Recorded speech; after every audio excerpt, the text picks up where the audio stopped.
Today's episode of Chat and Chew is sponsored by Be Positive Productions and Multimedia Studios, LLC. I like to think of imagination as something akin to a superpower.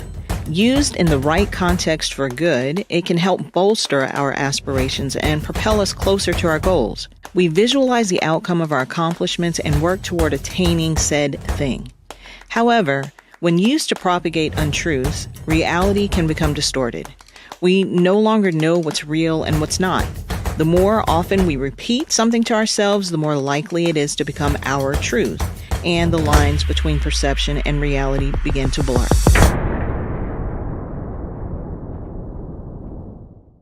And that, ladies and gentlemen, is a wrap.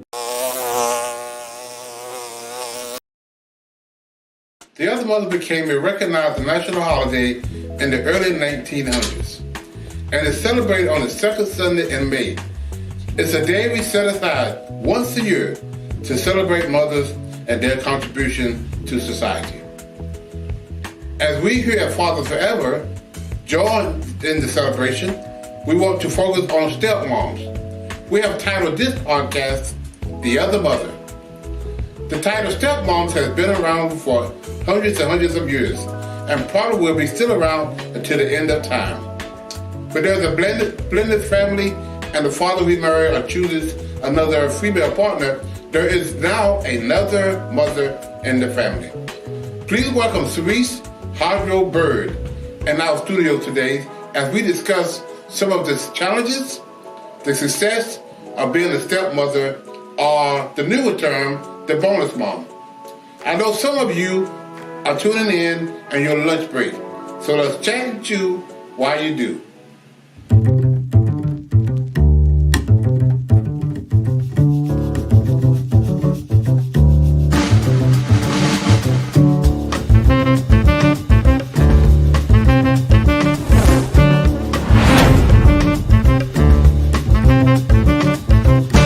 Please make sure you follow us on Facebook, like and subscribe to our YouTube channel, and of course, hit the bell to activate notifications that will remind you when we're on.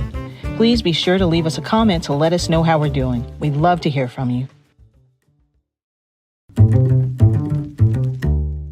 Hello everyone, this is Glenn Warren, founder and executive director of Fathers Forever. I want to share an alarming reality with you. 627,000 fathers are incarcerated that have kids under 18. Now, there are 56,000 moms incarcerated who have kids under 18. The reality is there are so many more fathers incarcerated than moms. This is why I Am a Father Forever book exists. Now, I need your help. I am inviting you to help us get this book into as many fathers incarcerated as possible. Here's how it works. For your donation of $22, we will provide a book to an incarcerated father. Thank you in advance for helping Fathers Forever heal fathers and save families.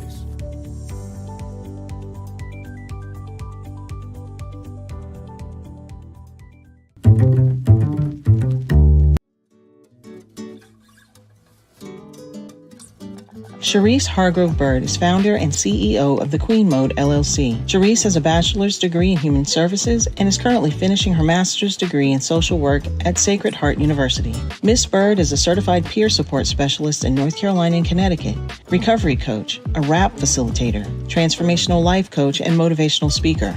Sherice has over 16 years of experience as a CPSS and an advocate for those on the journey of recovery from substance use disorder and co-occurring mental health conditions. Sherice has over 23 years in the journey of recovery. She also serves as a trainer in a variety of capacities within the recovery industry. Sherice has personal and professional experience in the areas of domestic violence, adolescent and childhood trauma, incarceration, homelessness, substance use disorder, mental health diagnosis, parenting, furthering education, various forms of meditation, spiritual development, peer support services, recovery coach services, transformational life coaching, and motivational speaking. Sherice has dedicated her life to the journey of recovery and spiritual development. Her goal is to utilize her past and present experiences to assist others to become healthy in the areas of their lives that they choose and to be a guide for them along their journey. Sherice's favorite quote is, "Don't give up before the miracle happens." And now joining us on Chat and Chew, Miss Sherice Hargrove-Byrd. Well, good afternoon, Miss Sherice. In our audience, our podcast today, I want to welcome you. Thank you. And we have a lot of stuff we want to cover tonight. Okay. And I think we're going to have you come back All right. in a couple of weeks, and we're going to do another, because you got so much stuff going on, and it's such a major resource in the community. So today, we're really going to talk about, because this is May, Yeah. as you know, Mother's Day. Mm-hmm. And a lot of, people struggle sometimes with the loss of their mother during this time, But I want to talk about something that I think is very important. And we do a lot of work in the community with men and women, moms and dads. And so we have titled this segment, The Other Mother, where we're really going to talk about stepmoms and how what they do, what are some of the, we can have that discussion. But before we really get into that, I want you to explain to us, to tell us your why. Why do you do the stuff that you do, and what's your motivation? Well, for me, the reason why I do what I do is because I believe that my past and present experiences have been designed not only for me to learn and grow from, but for me to also be able to share those things with others and help them along their journey. Because that's what life is. It's a journey, Yes, and everyone is in a different place, in a different phase. I believe in, supporting individuals, networking with people. And that's why I do it. I do it because all of the things that I've gone through, I believe that I've gone through them and been able to come out of those situations so that I'm able to help others. Right. Tell me some of the people who have inspired you the most. And I know I didn't ask you this question on purpose. That's I want you to think the first thing that comes to your mind, who are some of the people living, local or national or living or deceased who have really inspired you the most? A good friend of mine, Linda Perry, has been inspiration for me since I first came onto the journey of recovery. And she was someone who saw me beyond the condition that I was in, and somebody that believed in me past what I could see for my own self. And I believe that in order for an individual to grow, you need to have people like that in your life. And she was one of my biggest inspirations. She's still an inspiration to me today. My mom, I've watched her, go through the struggle of substance use and come out of that and now living a successful life. And so she's also has been an inspiration to me. I've encountered a woman here, Dr. Rita Anita Linger, from RCNC. I aspire to be half as good as she is in what we do here. In this work. And my motivation, honestly, is my children. Okay. My youngest daughter is here with me. She'll be 16 in July. And I want to leave a legacy behind my name, right? And I remember one time someone had asked me, what do you want people to say about you at your funeral? Right. And that thing really resonated with me because during that time in my life, I was in a dark place, right? And if I would have passed in that moment, it would not have been good, right? And so because I've had the opportunity to overcome some challenges in my life and continue to work on some things for my own self and my own growth, my motivation is when I leave here, I want to know that I've done a good job with what God has given me, right? And for how he has kept me through all of those situations. And so I think about that on a daily basis in the work that I do. Great. I read over some of your resume. Very impressive. Thank you. Very impressive. Okay, walk us through some of your resume. I've been on the journey over 23 years now. I've been in the field about 23 years as well. I have a bachelor's degree in human services. I'm finishing my master's degree right now in social work. I'm a certified peer support specialist in the state of Connecticut as well as here in North Carolina. I'm a RAP facilitator. I'm a motivational speaker. I'm a recovery coach and a life transformational coach. Wow. As well. Good, because you bring a lot to the table. And that's why we talk about this segment about your motherhood and your own personal relationship with your daughter, but also being a stepmom. So kind of walk us through, some of the. First of all, what do you think about the word stepmom? How did that resonate to you? I really don't care for it. However, I think what's important is how does the child identify you in their life? And I think that's what matters most. So if stepmom is something that's suitable for them, then okay. My stepchildren call me Miss Sherice. So.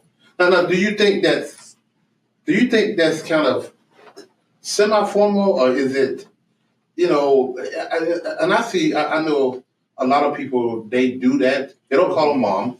Right. I do have talked to a friend of mine that she kind of got upset when her kids call the other mother mom. She didn't necessarily like that, which I understand. But when the kids are calling you Miss, is that informal? Is it another way? I know people do it for the lack of. Right. I think it's more of a sign of respect. Right. But I think a woman's approach should, for me at least, my approach to it was, I want to be what you need me to be. Right? I'm not your mom. Right? I know I'm not your mother. I'm not here to replace her in any type of way either. So I want to give you the opportunity to identify who you want me to be in your life and what capacity you will allow me to be there in. Right. And some people have, they don't call Miss, they may call you another nickname, which, like, to me, that's maybe not appropriate either, because there should be a respect. Instead of calling you Mary, that's probably to me not. But those kind of some of the things that I used to kind of, wonder what's the proper way. And I guess it's individual and what works out for you and your family, you and your kids. Now, do you call your stepkids when you introduce them? Do you say, "Hey, this is Mary, my stepdaughter"? How do you introduce her? They're my children. Okay. Yeah, they're all my children. Exactly. And that's just how I view it, right? Because when you're with me, I'm responsible for you. I'm held responsible to make sure that your well-being is good and safe. And so that's what I do for my own children. Right. So I don't separate them. Right. I remember, I'm married and my wife Angela has a son. And I remember when I was first had to introduce him to somebody, I struggled with what should I say? Did I say this is my stepson? Or did I say this is my son? And I finally said this is my son. Now, at the time they knew I didn't have another child, so it's like, okay, did you have a child I didn't know about it? Then I can't explain to them, this is my stepson.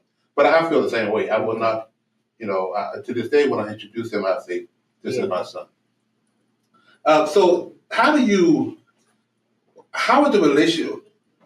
the relationship with the birth mom? How was that? For me, how was that? Yeah. I'm always looking forward to be good because that's what I would want. I'm going to be good, right? Because at the end of the day, my focus is on the well-being of the children. And so when I would address her, I would come from that place. She wasn't very receiving of that. And I think it was more because the children were more willing to talk to me about personal things. And for me, as long as they're talking, like with my daughter, she has a therapist. I just need you talking to somebody. Right. And if you're not comfortable talking to me and you're comfortable talking to so-and-so, I'm okay with that. Because I need for you to be getting well and doing what you need to do to take care of your emotional and mental well-being. And so for the birth mother, for her, it was kind of intimidating that her daughters, and when they're female children, it's definitely, something, but it was kind of an intimidating factor that the children were willing to talk to me about certain things and not her. And so my response to it was, I'm here to collaborate with you, right? And so I want to be a part. This is a team, right? Because when you have multiple parents, we now have a team building situation going on, and so helping her to understand that I'm just a part of the team. We're in this thing together to ensure the well-being of the child, and I think it's important for the mom or the other mother to be able to understand that and reiterate that when having that interaction and trying to build that rapport. Okay, so now you have, so you got two parents, mom and dad, and now you have, if you got married again, you got a stepdad. If she got married, you got a stepson. So now you got four parents. Yeah. So four parents working together should be double what the kids are getting than the two parents. Right. Oftentimes, though, it's not. It's not happening because of the friction that that's whatever's going on between the adults and the kids. Instead of them getting a double what they should have gotten, they're getting this tension, and it often, comes out in other ways for the kids.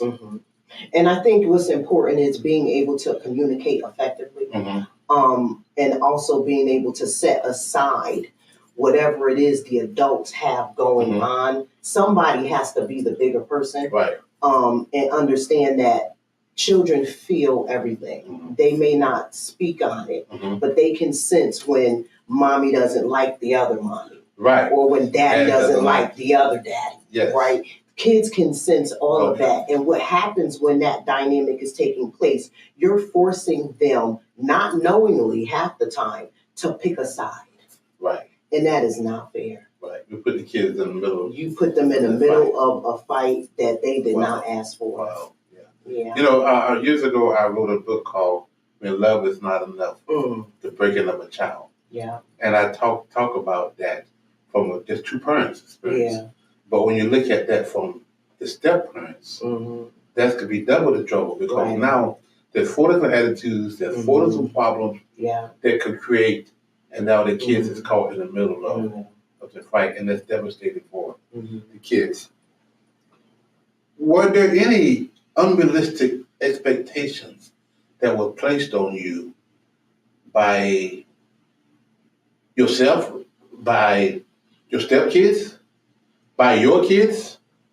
I think they weren't unrealistic. For my daughter, it's just me and her, and she's accustomed to it just being me and her. So when this began to take place, it was a huge adjustment for her. And one of the expectations that was in place was that she was supposed to just fall in line with this. Right. And so then me and him had to have a conversation on that, because what's happening is we're trying to blend our family. This is a child who's used to everything of her own, right? She's not used to having to share her time, share her room, share her personal belongings, or even be bothered. Or even share you. Or even share me, for that matter. And so being able to have that conversation to diminish the unrealistic expectation was what was important, for me, because I don't want to feel like I'm being torn in two, different directions, and then being able to have a conversation with her, as well, and with him. How did that work out? Did you guys? We did okay with it. It took some time. It was challenging at first. Especially because of the space we were living in, it was my townhome, and it was just fit for me and my daughter. And so, after a while, we had to move into a bigger space. And I'm like, we need a bigger place, because when the girls come, they need to have their own, And so I think what's important going into this, when you're going into a relationship, knowing that the other person has children, I think that the most important thing is understanding that you have a responsibility to make space for them. And that's in whatever capacity that's needed. And you have a responsibility to go in really proving to them that you're here for them. Because if I love you, If I love your dad, I'm going to love everything attached to him. Right. And so really trying to help them understand that I'm not just here for him, but I'm here to support you in whatever capacity you would need me to. Yeah. So as far as the kids was concerned, when there was a problem, how did y'all problem solve? Your daughter feeling, now she's crowded. Or your stepkids now coming over, and now they're sleeping on the floor or on the couch instead of in the bed. How did y'all resolve that? And I know eventually you moved into a bigger place. We did. So in the beginning, when we knew they were coming, we just made the living room just as comfortable as possible. Everything they needed was down there. And sometimes Diamond would open up her room and different things, but again, she's a very loner. And half the time she don't want to be bothered with me. But I think for us, what the biggest thing that worked for us was being able to communicate and talk, and try to make the best of the weekends that when they did come, as comfortable as possible for them. Right. So how did they get along? They got along pretty good. They didn't have, any issues because she would come out when she felt like it. But yeah, for the most part, they got along pretty good. It was good. What was the age difference? The younger one was the same age as Diamond, and then the older one was a year older. Okay. Yeah. Okay. Well, they kind of like the same school? No, they lived in different counties. Okay. Yeah, we were in Wake, they were in Johnson. Okay. Yeah. Yeah. Okay, so what would what was some of the advice that you would give to other stepmoms who are just coming on the scene? They're just they found this guy, he found her, they fell in love, and now he's got 2 kids, she's got 1 kid, or whatever, and they got to blend their families together. Having been going through this, what were some of the things, the pitfall? Let's talk about the pitfall. What are some of the things that you did that you would advise other people not to do, and as they start on this journey? Make space for the mom and the dad to make the decisions that need to be made. One thing I struggle with, because I do this work in mental health professionally, and I deal with it in my personal life. When these issues began to arise, I immediately wanted to fix this. Like, this is what we need to do. This is how we need to do it. And this is what we need to do. And this is how we need to do it. And then I got frustrated when those things were not carried out. So after a while, I was so frustrated with it, I had to take myself in a corner and sit on down like, you know what? At the end of the day, these are their children, right? And it's their responsibility to make these calls and to make these decisions. And so as much as I want to try to fix this right now, I had to step back. And I think having the ability to do that is very important, because if you're a mom in any capacity, you have a natural sense of helping and wanting to fix things, right? Yes. Especially when you love, right? I love these kids, right? And so when I see an issue happening, I'm solution based anyway. Don't bring me a problem if you don't have a solution on the back end of it. You're gonna find it. Because we're gonna find we're gonna work this thing out. Right.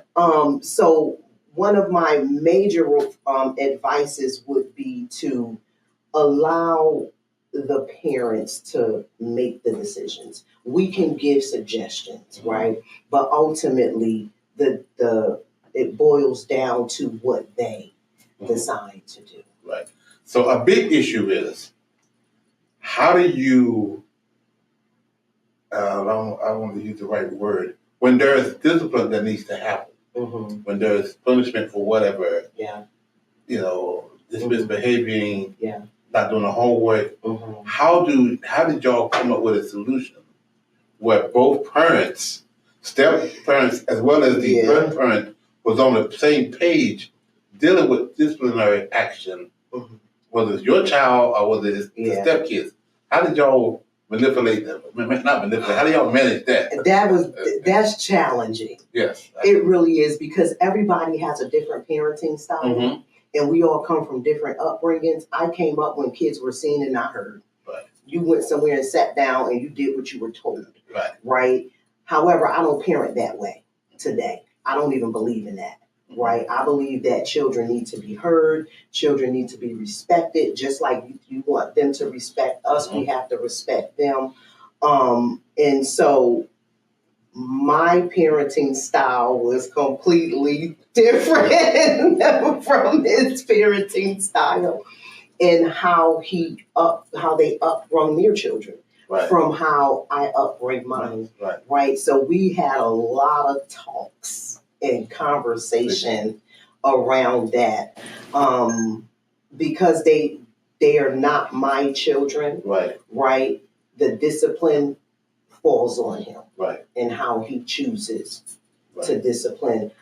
I'm going to have a talk about it, right, and how I feel about it. But ultimately, that's his decision. Okay, now enforcing of that, okay. Mm-hmm. We're not talking about spanking. Right. None of that. Okay, she was supposed to clean her room. And she didn't. Mm-hmm. And he's away working or whatever. You're there. Mm-hmm. You know what she's supposed to be doing. Right. Would you approach her and tell her, and what would her response be? Absolutely. See, I think you have to set the boundaries from the door, though. You see what I'm saying? Because what you do at home might not fly over here. Right. Because we had that issue too. Right. You know, and this house going to be clean. Mm-hmm. It's going to be neat. You're going to clean your body and keep your body clean and neat, because that's what a young lady should do. Mm-hmm. And so those boundaries were set from onset, right? And so the issues she would have at home with her mom, she didn't have at our house. She was a completely different child. And they know how to do that. And kids know how to maneuver that way. They know what they can get away with, when they can get away with it. And so I think if you set the boundaries from the beginning, I think it'll run a lot smoother. But again, a lot of this requires, and all hands down, you have to be able to communicate. You're not going to be able to get through this thing unless you are able to talk and have a decent conversation about the challenges that you're facing. So another challenging question. Did they ever say, "You're not my mom"? They never had to. I always said it first. Okay. And whenever we would have a conversation about whatever it was, you know, I would always start off by, I know I'm not your mother, but these are what my expectations are while you're here. Yeah. And I want us to get along, and I want us to do well together. And I'm here, and I want the very best for you.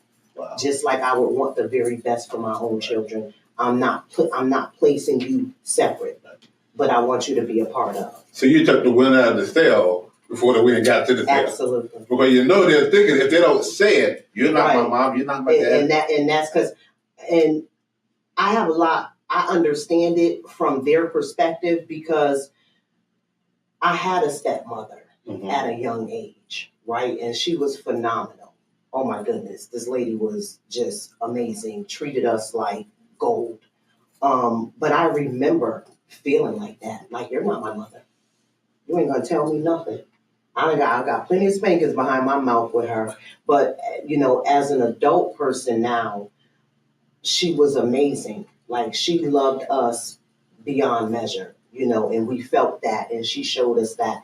And so when I think about my role as a stepmother, I often think about how she did us, right? And what I want, if it was my child, how I want my daughter to be treated, and how I want her to feel by another woman. Wow. So how did you ever feel left out, like when y'all was together and you and your daughter and him and his kids? Did y'all ever feel like there was a separation? You and your daughter go to your corner, him and his kids go to their corner. What was that like? Was there ever a moment where you felt not together as a family, even though you were a family, but there was a separation? And if you did, how did you deal with it? I think the only time I really felt like that when it was, decisions that had to be made without me, right? And so you feel like an outsider in that because you're almost you are, right? Because here you are, you're just as equally responsible for this child while they're in their care, but then there comes points and times when decisions need to be made. You have to own your place, right? And kind of step outside and let the parents make those types of decisions. So I think for me, it was mostly in those times that's when I was like, okay, these are not my children. As much as I love them and care for them, I am an outside person, trying to love them as best I can. Right. How did that work out with the extended parents, his extended family? You're not the mom, right? You're the bonus mom, you're the stepmom, you're the other mother. How did his family, his mom, his siblings respond to you and to your kids? Well, I think they were pretty okay. I think the only time we had an issue was with his oldest daughter. We had kind of got into a little spat, and she stopped speaking to him. And so they kind of made it my fault, Right. Okay. And I was okay with that. If you need to blame somebody, it's fine. But eventually, everyone came around, and, I think sometimes when people are upset or hurting, it's easier to put the blame on someone else. And because sometimes the kids, like, maybe they blame themselves for their mom and dad breaking up. Or maybe they blame the other mother. The stepmom, because, maybe they had something going on before. Yep, there's a whole lot of situations that. Yeah. So now the kids are really not embracing you at all because they hold you responsible to some degree as to why the breakup happened. And now you just broke up with my mom and dad, and now I'm supposed to come over and be okay with you. Yeah. Yeah. So I bet that could be challenging. I think the situation for us was, in one of the girls' minds, she wanted their family dynamic back. You know what I mean? And I think just as time went on, realizing and understanding that wasn't going to be something that happened. Right. And again, my focus is always, I want the best for them. At the end of the day, whatever I can do to assist in your mental health, your well-being, your emotional state, your emotional growth and development is what I try to focus, in on. So what are some of the advantages of having two full parents working together as opposed to having two parents working together? And how do you make that happen intentionally? Well, I think going into it, just really having an understanding, it's a team effort. We have to work together. We can't be all over the place because that's not going to benefit the children. If they see us on a team approach to best benefit them, not only are our relationship going to thrive, but their relationship, their well-being is going to excel. When they see everybody at the cheerleading match or everybody at the football game supporting them, rooting and cheering, and and I think what's important too is if there is an issue amongst the adults, I think that needs to be put behind closed doors.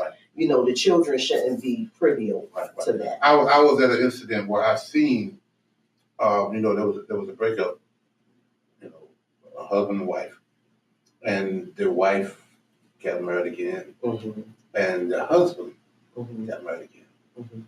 And at this basketball game, they were both there. Everybody there. And now the ex-husband and the father now are talking to one another. Yes.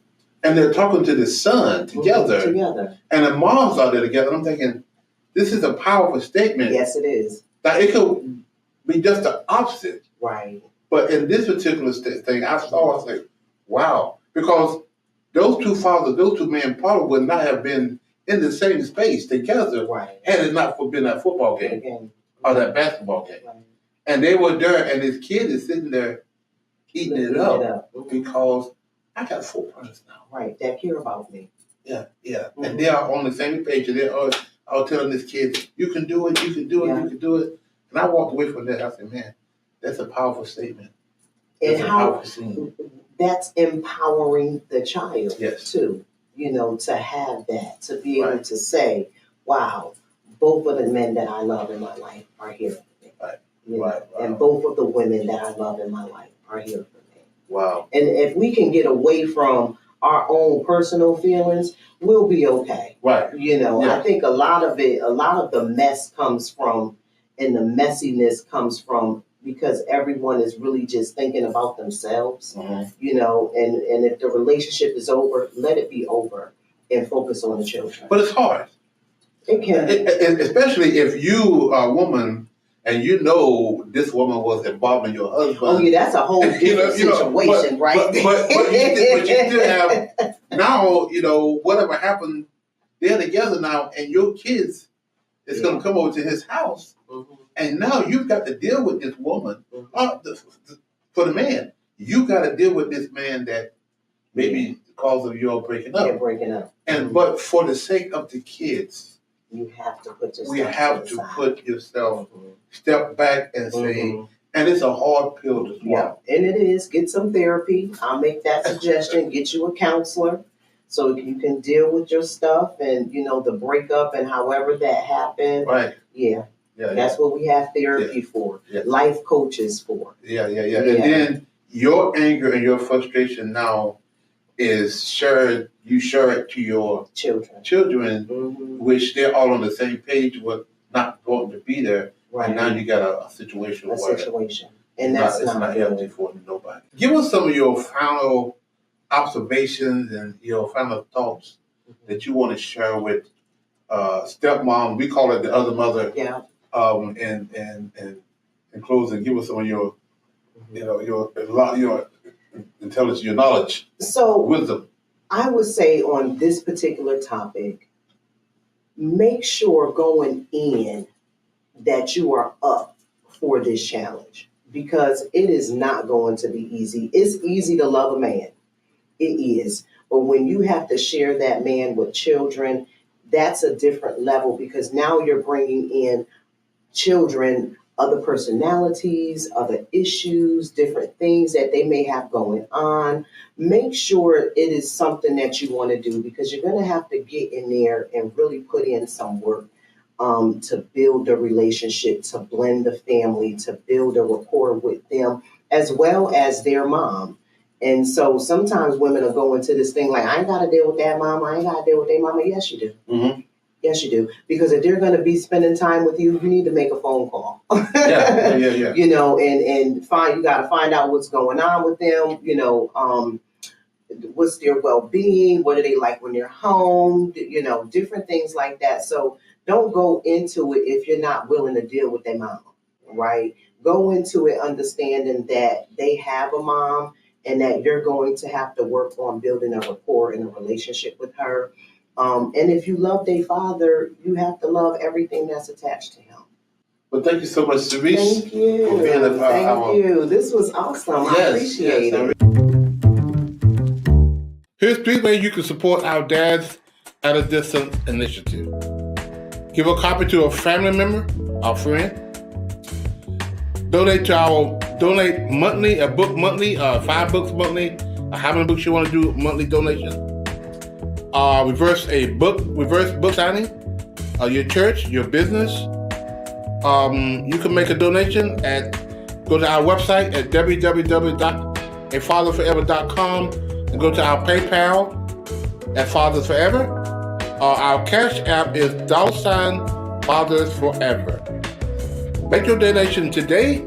Please include in the note section, include DAAD. Again, include in the note section DAAD.